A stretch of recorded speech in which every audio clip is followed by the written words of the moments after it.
Hi అందరికి. ఈ వీడియోలో మీకు కనిపిస్తున్నది శ్రీ వరసిద్ధి వినాయక స్వామి వారి ఊరేగింపు రథం. ఈ రథాన్ని రకరకాల పచ్చిపూలతో అందంగా డెకరేట్ చేశారు. శ్రీ వరసిద్ధి వినాయక స్వామి వారి ఊరేగింపు ఈస్ట్ గోదావరి డిస్టిక్ట్ ఉండ్రాజవరం మండలం వేలువెన్ను గ్రామంలో ఈ ఊరేగింపు అనేది గత 59 ఏళ్లుగా ఘనంగా కొనసాగుతుంది. చూసారా రథం ఎంత కలర్ఫుల్ గా బాగుందో. దీని మీద వినాయకుడికి సంబంధించిన దేవతామూర్తుల విగ్రహాలు కూడా పెట్టారు. శివుడు, అట్లానే గుర్రాలు, శివలింగం, పార్వతీదేవి, అయ్యప్ప స్వామి. శ్రీ వరసిద్ధి వినాయక స్వామి వారు. ఓం గణేశాయ నమః.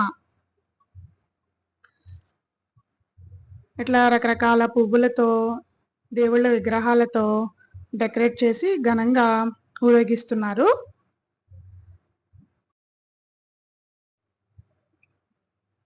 ఈ ఊరేగింపు గత 59 ఏళ్లుగా చాలా ఘనంగా ఈ ఊరి ప్రజలు నిర్వహిస్తూనే ఉన్నారు.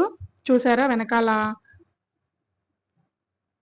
ఒక బాలుణ్ణి పట్టుకున్నట్టు దేవతామూర్తి, అట్లానే శివలింగాలు చుట్టూ అమ్మవారి విగ్రహం, వినాయక స్వామి వారు పైన, ఆంజనేయ స్వామి వారు కార్నర్ సైడ్ లో టెంపుల్ లాగా పెట్టారు. బాగుంది కదా ఈ రథం చూడడానికి. మీరు కూడా చూస్తారని వీడియో తీసి రికార్డ్ చేసి పెట్టాను. Thank you for watching.